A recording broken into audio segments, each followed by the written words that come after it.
All right, here we have it. Sinners. Did you see it? Did y'all check this movie out? Does anybody want me to give it a ranking off the rip? Given I've watched a million movies, I try to be careful so that I keep the credibility of when I judge something. But instant classic, there you have it.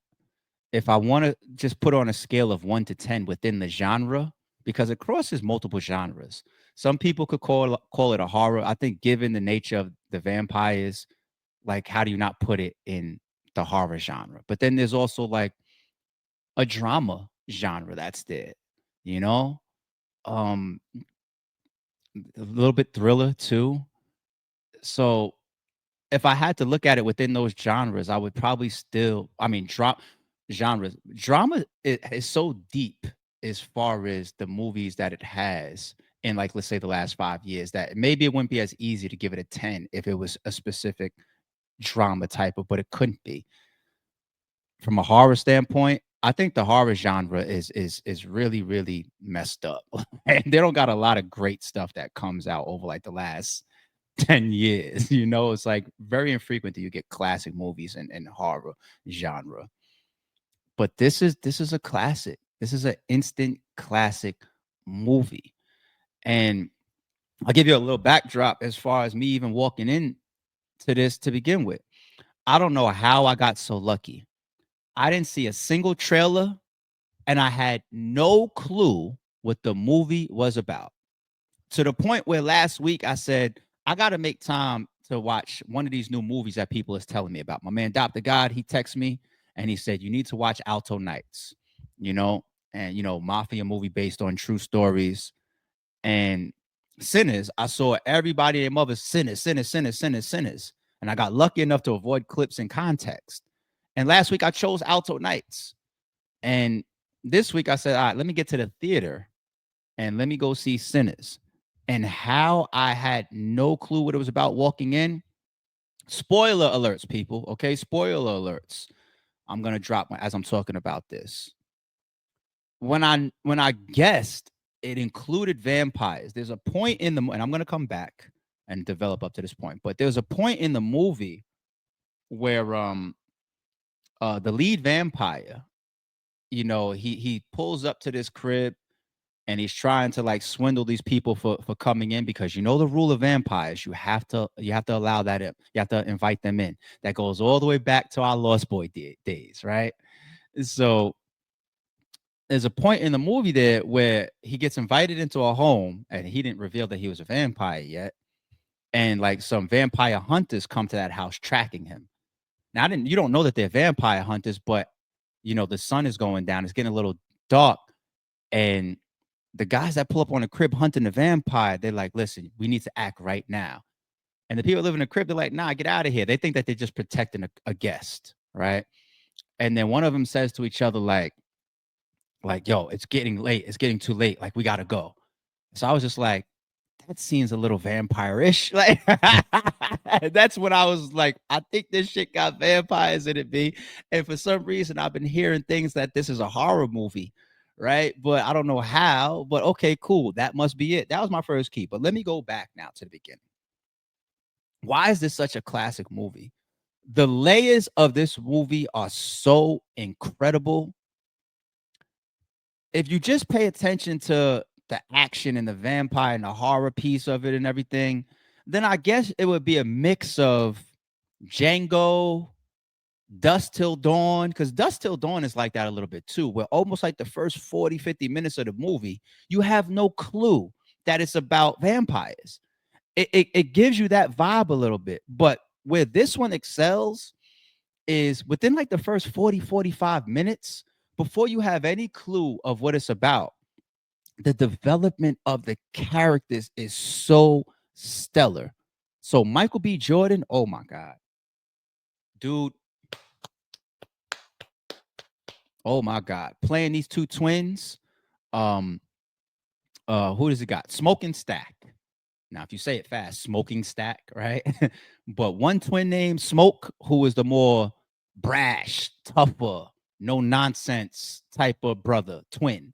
And the other one's more smiley, more charismatic, more of a people's person. That's Stack, right? So when they get introduced, they they show the differences between these two twin brothers, but yet it still shows how much they are a bond. It's like we're different in personality, but you can't separate us. You know, the bond that they show is just like they're not gonna play about each other by any means. Then it continues to develop their reputation. They kind of got like a notorious reputation in, I believe it's pretty much set in Mississippi, right? So this is a deep South, old racist days, Ku Klux Klan days type of setting. And their characters are built up in such a way where the intrigue level of them shows Stack as potentially being a ladies' man, Smoke being muscle, showing that they both got such a reputation that even if you mistakenly start to rob them, like their truck was getting robbed for a second, it came out, and then the person I was robbing them figured out that it was their truck. He's like, "Yo, we know each other." Like, "Oh, you back? You back in the hood?" And he's like, "Yeah." But you still need to shoot niggas in the leg because of the simple story of you can't have no interaction where people could even think you was trying to rob us, even if it was a mistake, and don't got nothing to show for it. So their reputation precedes them, and even the cultural element. So prior to them coming back into Mississippi, I warned y'all, spoiler alerts, I warned y'all. Prior to them coming back into Mississippi, they was in Chicago. And the story is painted that they worked for Al Capone. Okay. They pulled off some type of heist or bank robbery, and they did some dirt also involving liquor between a gang war, right?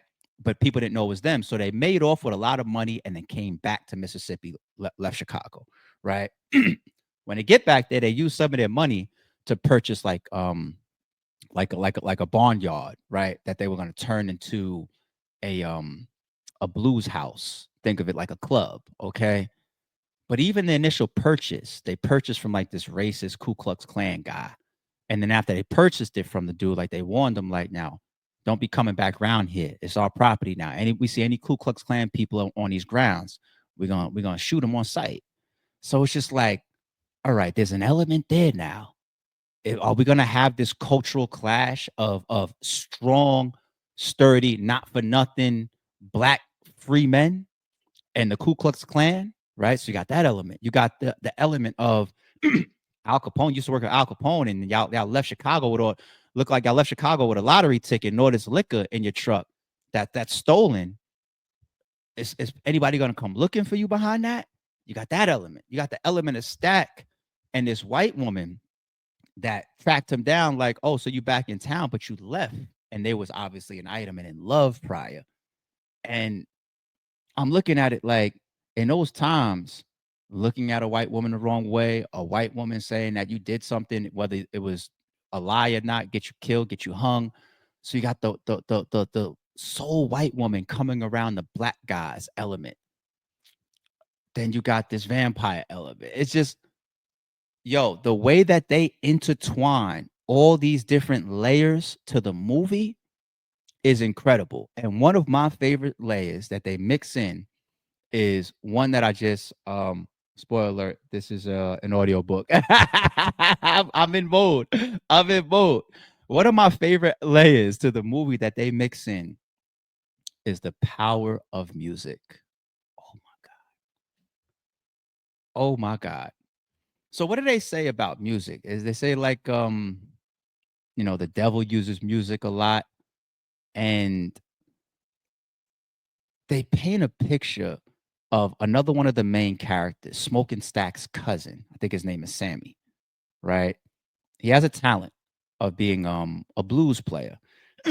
Smoking Stack, the two twin brothers, they give him their father, who Smoke killed, by the way. That's another story. They give their cousin their father's old violin. Turns out though he's very talented on the violin. He could sing.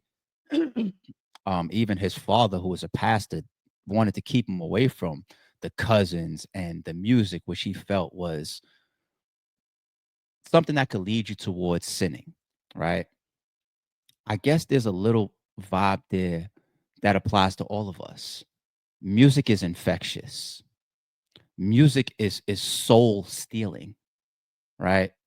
Guitar, my bad. I said, what did I say? I said, did I what I didn't say violin, did I? Okay, guitar, my bad. Shout out to the members in the chat. But music is soul stealing. Music could change the way you feel, could lift you up. There's certain type of music I play when I'm chilling. There's certain type of music I want to play if I'm in a club. Certain type of music I want to play if I'm in the gym. You know what I'm saying? You play finito in the club, I might throw a chair at you. you know, you know what I'm saying? If I'm chilling with a lady else, I might put I can't, you know what I mean? I'm not giving up my tips. Yeah, but I got some music. Ladies, you realize like the vibe done caught you, like, oh, yeah, I got some track lists. I ain't giving up my secrets, but music is so infectious, as they paint the picture of what music does to the soul and why it could also be so dangerous. They blend that into why it's such a sought after thing for vampires. Vampires historically in movies have always had a nature of being into music, being romantic, being highly sexual, being very seductive, being very manipulative.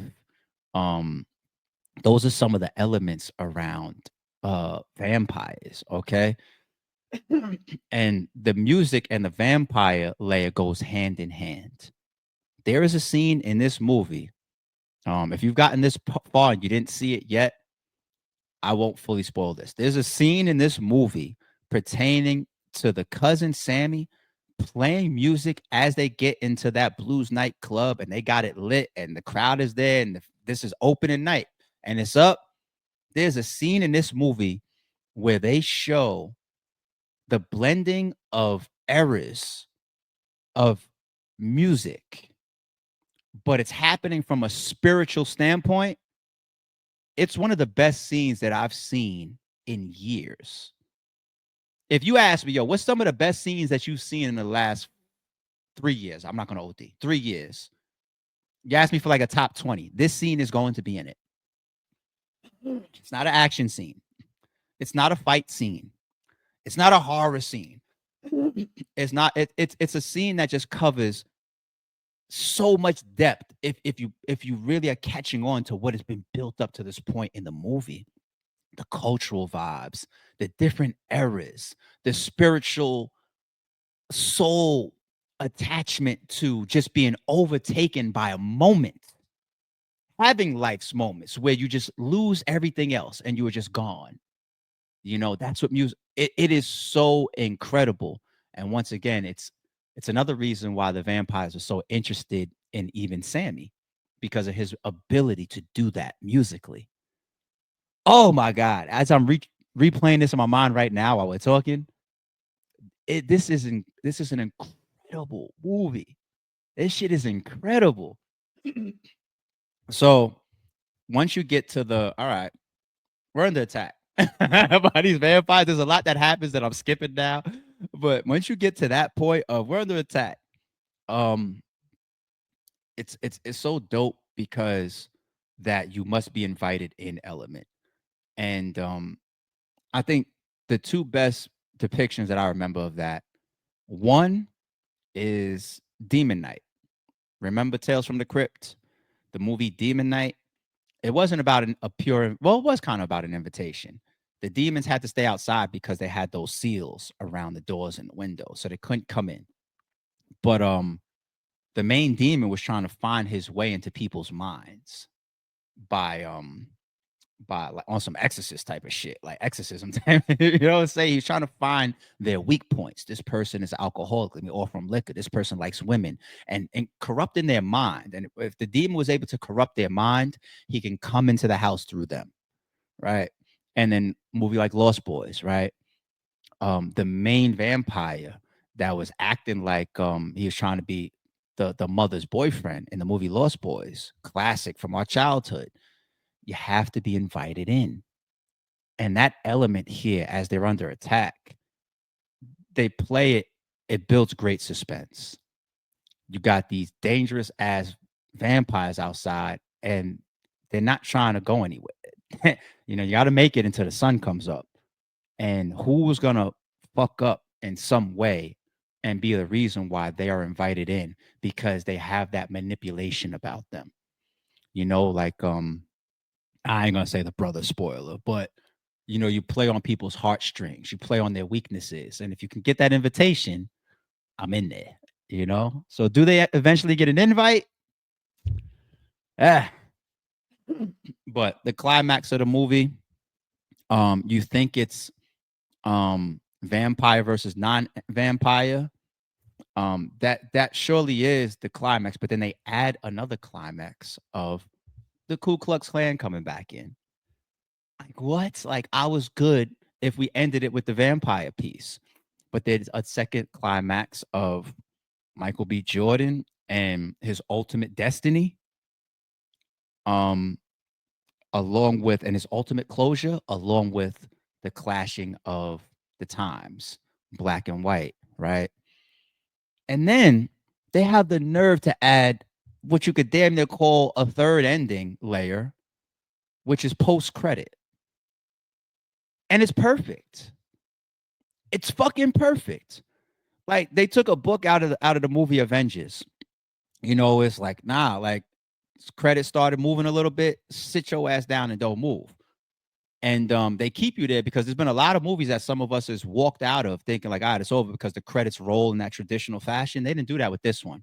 They was putting a couple names up on the screen, but then they was flashing to, one of the main characters when he was older, saying that basically now this is in the future now. So I was like, let me sit here, like because they keep making flashes of something, whatever they're flashing, I want to see it.